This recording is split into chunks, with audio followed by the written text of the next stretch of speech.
Hello, नमस्कार, बहुत बहुत स्वागत आप सभी का। कैसे हैं आप सभी? आशा करता हूँ सभी अच्छे होंगे अपने अपने स्थान पर। अधिगम की एमसीक्यू की श्रृंखला को आगे बढ़ाते हुए आज हम बात करेंगे कुछ और क्वेश्चंस के ऊपर, जिसमें हमारा ये सेकंड पार्ट होने वाला है। तो चलिए शुरुआत करते हैं बिना समय गंवाए हुए। पहले क्वेश्चन से, निम्नलिखित में से सीखना है ज्ञान की ऊष्मा, ज्ञान का स्तर, प्राणी मात्र के व्यवहार में सुधार लाने की प्रक्रिया, प्राणी मात्र के व्यवहार को प्रेरित करना। देखिए, कुछ मनोवैज्ञानिकों की परिभाषा के अनुसार यदि हम बात करें, जैसे गिलफोर्ड की परिभाषा की यदि हम बात करते हैं, तो व्यवहार के कारण व्यवहार में होने वाला परिवर्तन ही अधिगम होता है। वहीं गेट्स और अन्य के अनुसार यदि हम बात करें, तो प्रशिक्षण और अनुभव के द्वारा व्यवहार में होने वाला परिवर्तन ही अधिगम है। क्रोनबेक की यदि हम बात करते हैं, तो अनुभव के परिणाम स्वरूप व्यवहार में होने वाला परिवर्तन ही अधिगम है। इन सभी परिभाषाओं का अवलोकन करते हुए यदि हम देखते हैं, तो प्राणी मात्र के अभ्यास और अनुभव के परिणाम स्वरूप व्यवहार में जो परिवर्तन होता है वही अधिगम होता है। तो यहाँ पर जो है ऑप्शंस में यदि हम देखते हैं, तो राइट आंसर ऑप्शन सी हो जाएगा।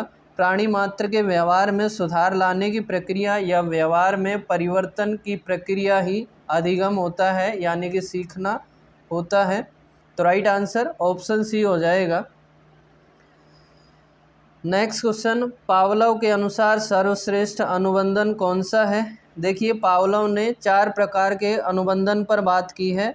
उसमें से हमारे पास चारों ऑप्शन में है सहकालिक अनुबंधन, विलंबित अनुबंधन, अवशेष अनुबंधन और पश्चगामी अनुबंधन। ऊपर के तीनों अनुबंधन की यदि हम बात करते हैं, तो इन सभी में जो है अनुबंधित उद्दीपक यानी कि घंटी, अनानुबंधित उद्दीपक यानी कि भोजन से पहले दी जाती हैं। सहकालिक अनुबंधन की यदि हम बात करते हैं, तो दोनों साथ साथ में दिए जाते हैं, यानी कि घंटी और भोजन दोनों साथ में दिए जाएंगे। विलंबित अनुबंधन में घंटी और भोजन के बीच में थोड़ा अंतराल होता है, यानी कि समय अंतराल होता है 4 से 5 सेकंड का, तो उसे विलंबित अनुबंधन कहते हैं, डिलेड कंडीशनिंग। और यही जो है सर्वश्रेष्ठ अनुबंधन है। अवशेष अनुबंधन की यदि हम बात करते हैं, तो इसमें अंतराल, जो समय अंतराल है वो ज़्यादा होता है। पश्चगामी अनुबंधन में जो भोजन है वो पहले दिया जाता है और उसके बाद में घंटी बजाई जाती हैं। तो सबसे निम्न स्तर का जो अनुबंधन है पश्चगामी अनुबंधन है, और सर्वश्रेष्ठ अनुबंधन है जो विलंबित अनुबंधन है। तो राइट आंसर हमारे पास यहाँ पर ऑप्शन बी हो जाएगा। नेक्स्ट, एक शिक्षिका अपने शिक्षार्थियों की सदैव इस रूप से सहायता करती है कि वे एक विशेष क्षेत्र से प्राप्त ज्ञान को दूसरे विशेष क्षेत्रों के ज्ञान के साथ जोड़ सकें। इससे किसको बढ़ावा मिलता है? व्यक्तिगत विभिन्नताओं को, शिक्षार्थी की स्वायत्ता को, पुनर्वलन को, ज्ञान के सहसंबंध और अंतरण को। देखिए, जब भी हम एक सब्जेक्ट की विषय सामग्री को दूसरे सब्जेक्ट की विषय सामग्री के साथ कनेक्ट करते हुए या संबंध स्थापित करते हुए पढ़ाते हैं, तो ये ज्ञान के सहसंबंध और अंतरण को व्यक्त करता है। एग्जाम्पल के तौर पर संस्कृत में पढ़ाई गई संधि को हिंदी में भी उसी प्रकार से संबंध बताते हुए बताना, ये ज्ञान के सहसंबंध और अंतरण को व्यक्त करता है। नेक्स्ट, एक शिक्षिका अपने शिक्षार्थियों को अनेक तरह की सामूहिक गतिविधियों में व्यस्त रखती है, जैसे समूह चर्चा, समूह परियोजना, भूमिका निर्वाह आदि। यह सीखने के किस आयाम को उजागर करते हैं? जब भी हम छात्रों को छोटे छोटे समूहों में रहकर उन्हें समस्याएं सॉल्व करने के लिए देते हैं, तो वो एक दूसरे की सहायता करते हुए समस्या को सॉल्व करते हैं और आगे बढ़ते हैं। तो इससे कहीं ना कहीं उनका सामाजिक विकास होता है। तो ऑप्शंस की यदि हम बात करते हैं, तो मनोरंजन द्वारा अधिगम, भाषा निर्देशित अधिगम, सामाजिक गतिविधि के रूप में अधिगम और प्रतियोगिता आधारित अधिगम। तो जब भी हम समूह में रखकर बच्चों को अध्ययन करवाते हैं, तो वो सामाजिक गतिविधि के रूप में अधिगम होता है। तो राइट आंसर ऑप्शन सी हो जाएगा। अगला, सीखने की गति निर्भर करती है जिज्ञासा, सीखने वाले की प्रेरणा पर, सीखने वाले की रुचि पर या उपयुक्त सभी पर। तो सीखने की जो गति है उसके लिए कहीं ना कहीं जिज्ञासा होनी चाहिए, यानी कि जानने की इच्छा, और सीखने वाले की प्रेरणा, जिसे स्किनर ने सर्वश्रेष्ठ राजमार्ग भी बताया है, प्रेरणा या अभिप्रेरणा या मोटिवेशन। और सीखने वाले की रुचि भी डिपेंड करती है, जब तक रुचि नहीं है तो वो कैसे ही सीख पाएगा। तो यहाँ पर जो है आंसर हमारा ऑप्शन डी हो जाएगा, उपयुक्त सभी। नेक्स्ट, निम्नलिखित में से कौन सा चिंतन की प्रक्रिया में सबसे कम महत्वपूर्ण है? तो ऑप्शन है प्रतीक व चिन्ह, भाषा, चित्र और मांसपेशीय क्रियाएं। देखिए, जब भी हम किसी सब्जेक्ट पर चिंतन करते हैं या किसी समस्या पर चिंतन करते हैं तो उसमें जो है, फॉर एग्जांपल के तौर पर यदि हम बात करना चाहें, जैसे हमारे सामने अभी जो है सेकंड ग्रेड की भर्ती है और हमें तैयारी करनी है सेकंड ग्रेड की, तो उसके लिए हमारे पास दो ऑप्शन है, एक ऑफलाइन है और एक ऑनलाइन कोचिंग है। मान लीजिए हम चुनाव करते हैं ऑफलाइन कोचिंग का, तो उसके लिए हम सोचते हैं कि किस शहर में करनी है, जयपुर करनी है या जोधपुर करनी है या कहीं और करनी है। तो उसके लिए हमारे जो मन में है विचार भी चलते हैं और इसके अलावा हम कुछ चित्र भी महसूस कर पाते हैं कि ऐसा जयपुर होगा या ऐसी कोचिंग होगी या हमने पहले से देखी हुई है, तो इस प्रकार से हम कोचिंग में जाएंगे। तो इस प्रकार से हमारे पास वहाँ पर प्रतीक और चिन्ह भी होता है और कहीं ना कहीं हम अपने आप से बातें भी करते हैं, तो भाषा का प्रयोग होता है और चित्रों का भी प्रयोग होता है। लेकिन मांसपेशीय जो क्रियाएं हैं वो कहीं ना कहीं कम होती हैं या नहीं होती हैं। तो सबसे कम महत्वपूर्ण ऑप्शन डी हो जाएगा, मांसपेशीय क्रियाएं चिंतन के लिए।